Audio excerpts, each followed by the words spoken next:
পরম প্রেমে পরম দয়াল শ্রী ঠাকুরের চরণে কোটি কোটি প্রণাম। পরমারাধ্যায় জগৎ জননী শ্রী বড়মাসি চরণে কোটি কোটি প্রণাম।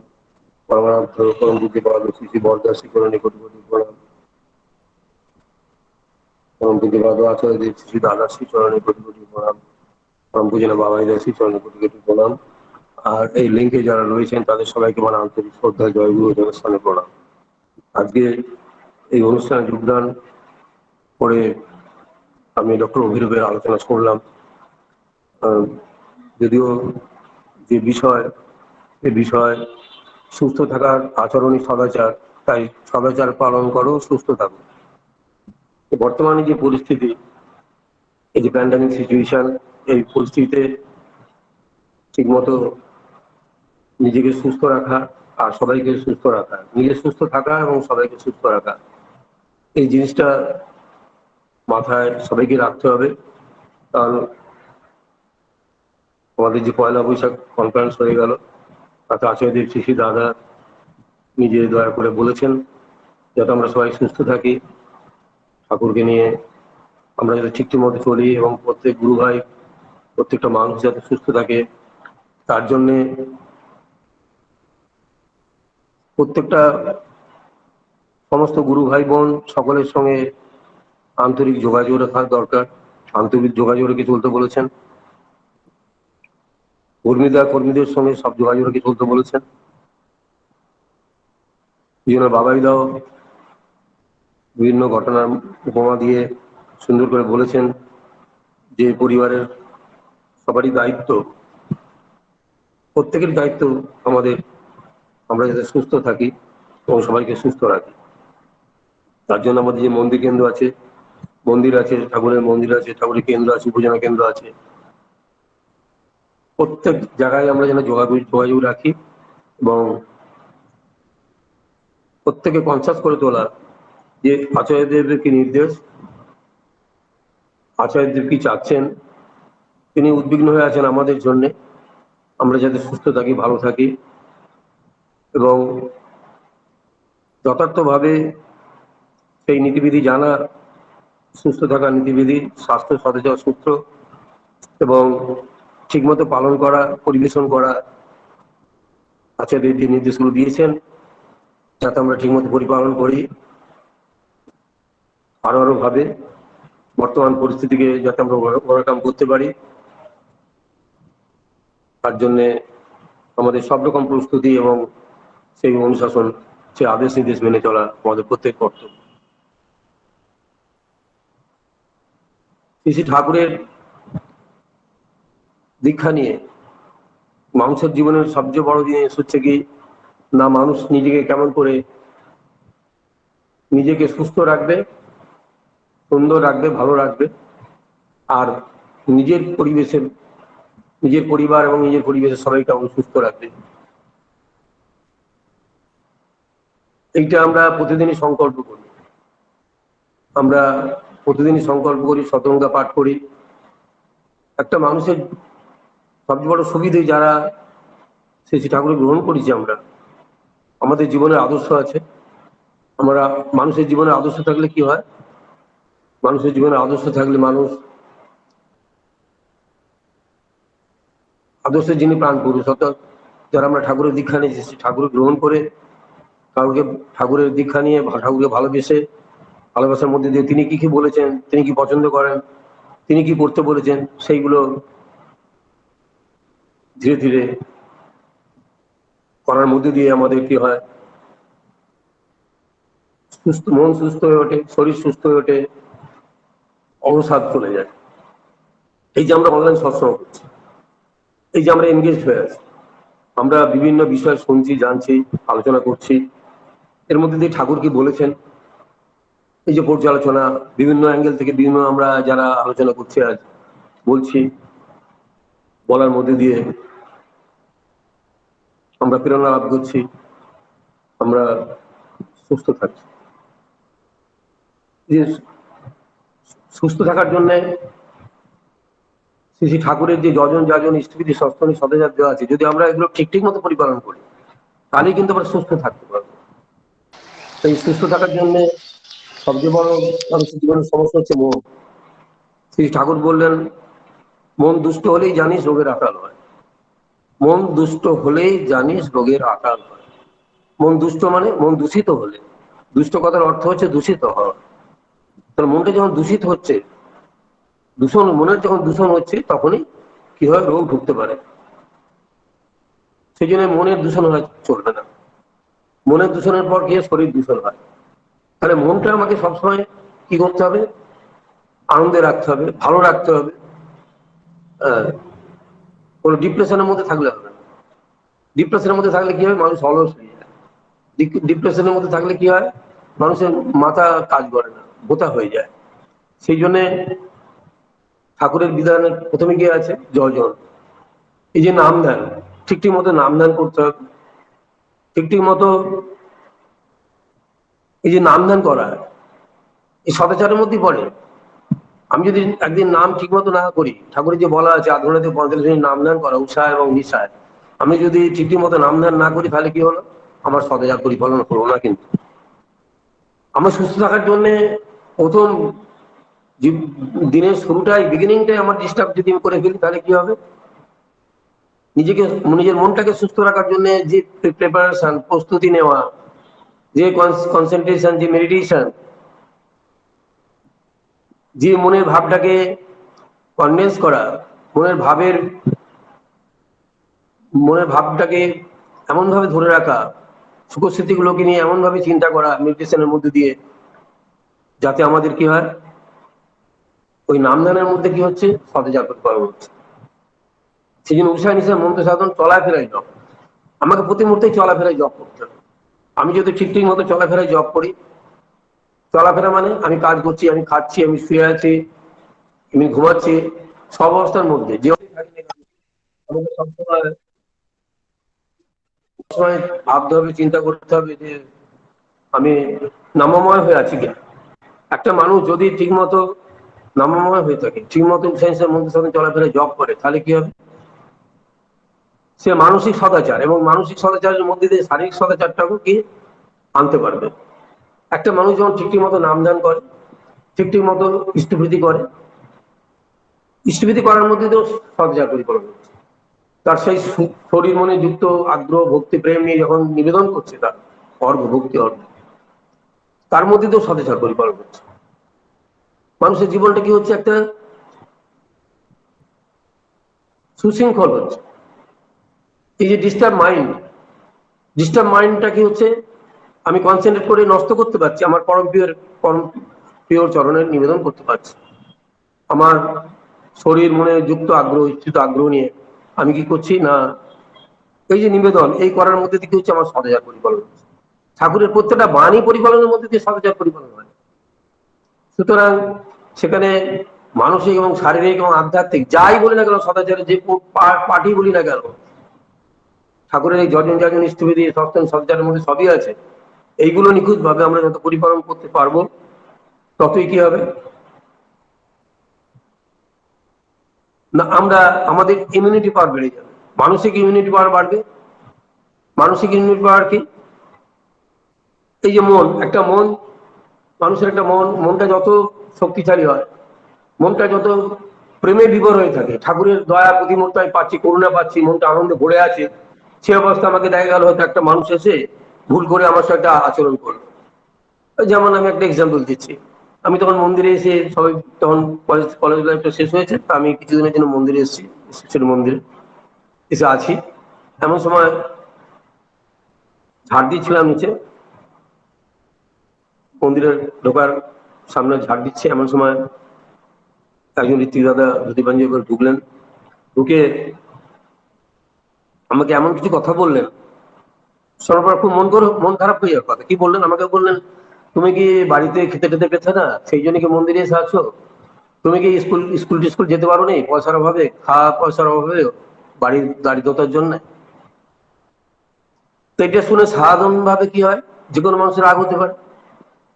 কারণ আমি তখন বিএসসি পাস করেছি, তখন সব শুনে আমার রাগ হয়ে যাওয়ার কথা। কিন্তু আমার রাগ হলো না, কেন, আমি নিজে অনুভব করলাম, পরে অ্যানালাইসিস করলাম। ওই মুহূর্তে তাকে আমি বললাম, ওনাকে বললাম, একটু হাসলাম, হেসে বললাম, আমাকে দেখে কি তাই মনে হয় যে আমি খেতে পেতাম না বা আমার অভাব আছে? আমার কি দেখে তাই মনে হয়? আপনার কি মনে হয়? আপনি তো মনে হচ্ছে একজন ঠাকুরের কর্মী, আপনি দীক্ষাদাতা কর্মী, আপনি ঋত্বিক দাদা, আপনি তো আপনার দাদা। আমাকে কি দেখে আপনার মনে হয় যে আমি কোনোদিন অভাবের মধ্যে ছিলাম? তো উনি খুব অবাক হয়ে গেলেন সঙ্গে সঙ্গে। অবাক হয়ে গিয়ে সঙ্গে সঙ্গে বলছেন যে না না না, তুমি কিছু মনে করো না। তাহলে আমি কলকাতা থেকে পড়াশোনা করেছি, আমার বাড়ি এই জায়গায়, আমি এখন এই পরীক্ষা হয়ে গেছে, সেই জন্য আমি মন্দিরে এসে কিছুদিন আছি। তার পাশ করার পর পরবর্তী আরো পড়াশোনা আছে করবো। তো উনি শুনে অবাক হয়ে গেলেন, বললেন যে দেখো, আমাদের যে কনসেপ্ট, আমাদের যে ধারণা, আমাদের যে আচার আচরণ, এই আচার আচরণ সম্বন্ধে কনসাস হতে হবে। শিশি বর্দা বাজারে যখন যেতেন, কলকাতায় এসে যখন সেদিন বাড়ি থাকতেন, এই হাতিবাগান বাজার বা শ্যামবাজার বাজারে যেতেন, রিক্সা করে যেতেন, রিক্সাওয়ালাকে বলতে আপনি বলে সম্বোধন করতেন। রিক্সাওয়ালাকে বলতেন যে আপনি কত নেবেন? তো রিক্সাওয়ালা শুনে বাবু, মানে সে তো একদম ভবচিত হয়ে যেত যে এত বিশাল একটা মানুষ, তাকে দেখি মানুষের, যে কোনো মানুষের কি হয়, সেই দেবকান্তি দেহ, সেই তার চাহনি, তাতে তো মানুষ মুগ্ধ হয়ে যায়। তো তেমন তোর সেই ব্যক্তিত্ব, তেমন তোর সেই সেই মানে ভালোবাসার মুহূর্ত তিনি প্রতীক। তিনি এমন তার স্নেহ দিচ্ছেন, সেই ঢেলে দিচ্ছেন সেই রিক্সাওয়ালাকে, বলছেন যে আপনার বাজারে যাব আমি, ওখানে কত কত নেবেন? বলছি বাবু আপনি আমাকে আপনি বলছেন কেন? আমাকে তো সবাই তুই বলে বলে। তখন তিনি হাসছেন, আর সে হাসি বলতে, এই যে মানুষকে সুস্থ করে দেওয়া, এই সদাচারের মধ্যে সুস্থ হওয়ার ঘটনা, এই যে একটা মানুষের মনের মধ্যে যে পোষণ দেওয়া, এটাও সদাচার। একটা ডাক্তারের কাছে যখন একটা পেশেন্ট যাচ্ছে, সে ডাক্তারের আচার ব্যবহার এমনই, ওষুধ দেওয়ার আগে, ওষুধ লেখার আগে দেখা যাচ্ছে যে পেশেন্ট অর্ধেক সুস্থ হয়ে যাচ্ছে। যে বিহেভিয়ার, মানুষের যে আচার আচরণ, এই এটাও তো সবচেয়ে বড় সদাচার। আমরা একটা মানুষকে কোনোভাবে ক্ষুণ্ণ করবো না, একটা মানুষকে কোনোভাবে আঘাত দেবো না, একটা মানুষকে কোনোভাবে তার বিরূপ মানসিক অবস্থার জন্য দায়ী হবো না।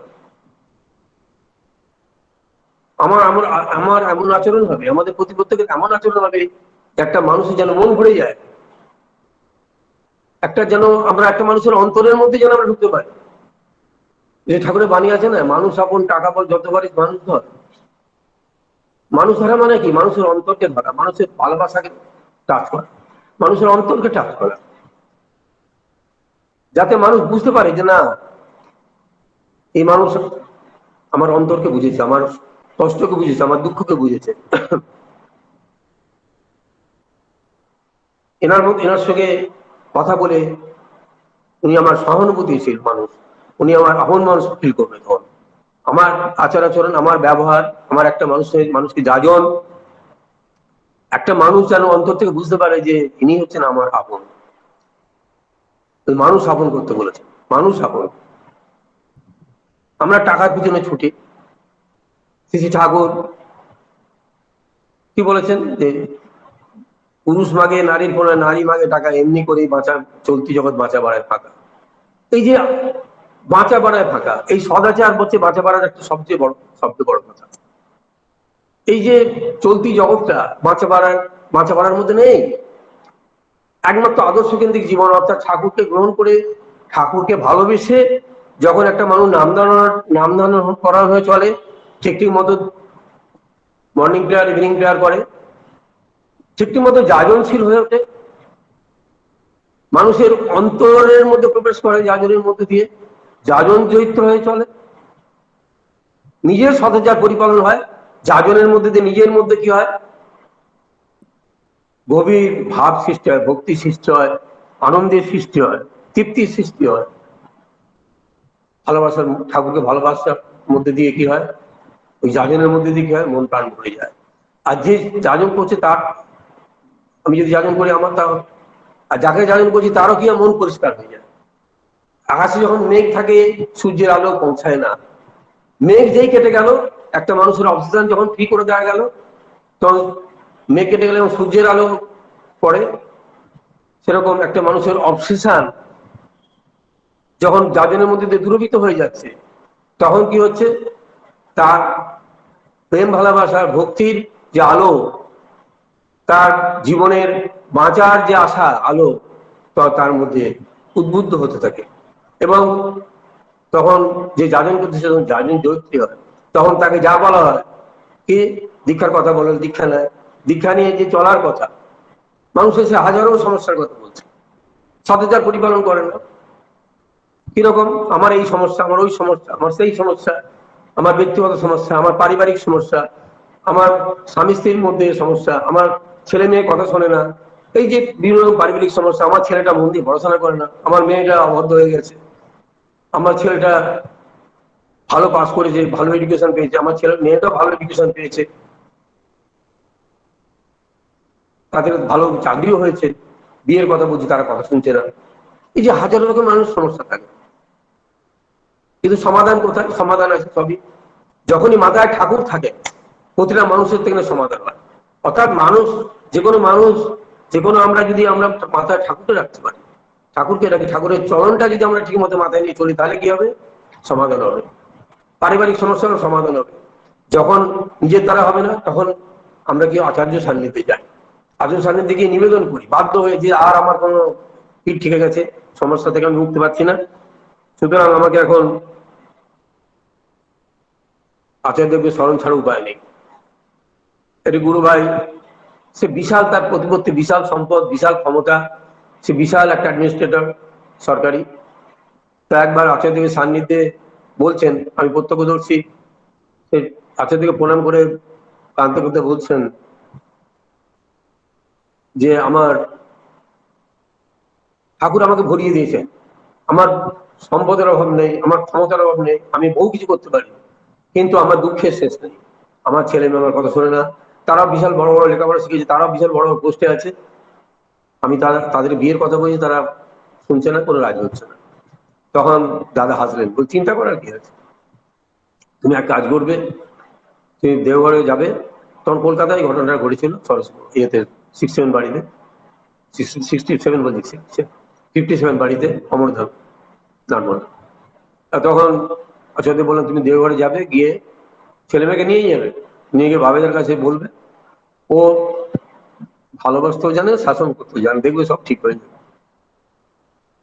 এই যে ভালোবাসা এবং শাসন করার মধ্যে দিয়ে কি হচ্ছে, মানুষ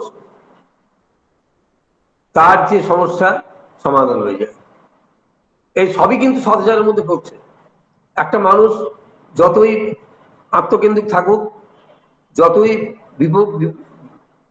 বিপদগামী হোক, এই যে কত মানুষ বিপদগামী হচ্ছে, তাহলে হচ্ছে কি ওই আচরণ সান্নিধ্যে গিয়ে সমাধান হয়ে গেল, বাবাদের কাছে তার গেল, নিবেদন হয়ে গেল, তো মানুষ তাদের ছেলে মেয়ে ঠিক হয়ে গেল, বাবা যা বললেন তারা শুনে নেবে। আবার সাধারণ পরিবারের মধ্যে, সাধারণ মানুষের মধ্যে কি দেখছি, বিপদগামী হয়ে গেছে, বিভিন্ন নেশাগ্রস্ত হয়ে গেছে। দীক্ষা নেওয়ার পর তো অদ্ভুত ব্যাপার, এখানে আমাদের মন্দিরের পাশে একজন বড় ইঞ্জিনিয়ার, মুখার্জি নাম, তো উনি বলছেন যে আমি দীক্ষা নিয়ে ভাবছিলাম যে মানুষের কি পরিবর্তন হয়, একদিন ভাবছিলাম যে আপনার প্রশ্ন করবো, সবে তখন তিনি সমাজ দীক্ষা নিয়েছেন। বলছি যে আমার চেয়ে তার আগে দীক্ষা নিয়েছে বছরখানেক আগে, আমি দেখছি এই রিস্কলাগুলো রোজ আগে মদ খেত আর আমাদের বারান্দায় শুয়ে থাকতো, ঠেলাগুলো মদ খেতো। ইদানিং দেখছি যে ওরা মদও খায় না, ইভেন কি ধূমপান করতো সেটাও খায় না। আমি ওদের হঠাৎ জিজ্ঞাসা করলাম কি ব্যাপার তোমরা এরকম, আগে তো এইসব করতে। বলো দাদা আমরা তো 1 বছর আগে ঠাকুরের দীক্ষা নিয়েছি মন্দিরে গিয়ে, ঠাকুরের দীক্ষা নিয়ে, তারপরে আস্তে আস্তে আমরা এগুলো ছেড়ে দিয়েছি, আপনি ছেড়ে গেছে। আমরা এই মদাসক্ত না আর ধূমপানও করি না, আমরা সব এগুলো কেমন করে আমাদের ছেড়ে গেছে। আমাদের এই যে ঠাকুরের যে নাম ধ্যান করি, ইষ্টবৃত্তি করি, এইটুকু করি, আর কিছু করি না, কারণ এই বারান্দায় রাতে থাকি, দিনের বেলা কাজ করি, ওই ভোরবেলা উঠে নাম ধ্যান করি, রাতবেলা শোবার সময় নাম ধ্যান করি আর ইষ্টবৃত্তিটা করি, আর মন্দিরে যাই, ওই নিচে তলা থেকে গেটে যেতে মাথা করি, মন্দিরে গিয়ে চারতলা গিয়েও প্রণাম করি না। এইটুকুতেই ঠাকুর এত দয়া পেয়েছে। তো এই যে মানুষের এই যে সুস্থ থাকার জন্য যে আচরণ, যেটা কি হচ্ছে মানুষের সত্তার পোষণ দিচ্ছে, মানুষের সত্তার অস্তিত্বের পোষণ দিচ্ছে, তার ভালো যেটা করলে ভালো হয়, এই যে প্রতিটা মুহূর্তে এই যে এইভাবে হয়ে চলেছে, ঘটনা ঘটে চলেছে, তার ঠাকুরের দীক্ষা নেওয়ার মধ্যে দিয়ে মানুষ কি হয়, যতই সদাচারী ভাবে মেনে চলবে, এই সদাচার বিশাল বড় টপিক, এই উদাহরণ দিয়ে বলতে গেলে তো অনেক টাইম লেগে যাবে, আমার তো অনেক টাইম নিয়ে নিলাম। আমি আমি আর দু এক মিনিট বলবো।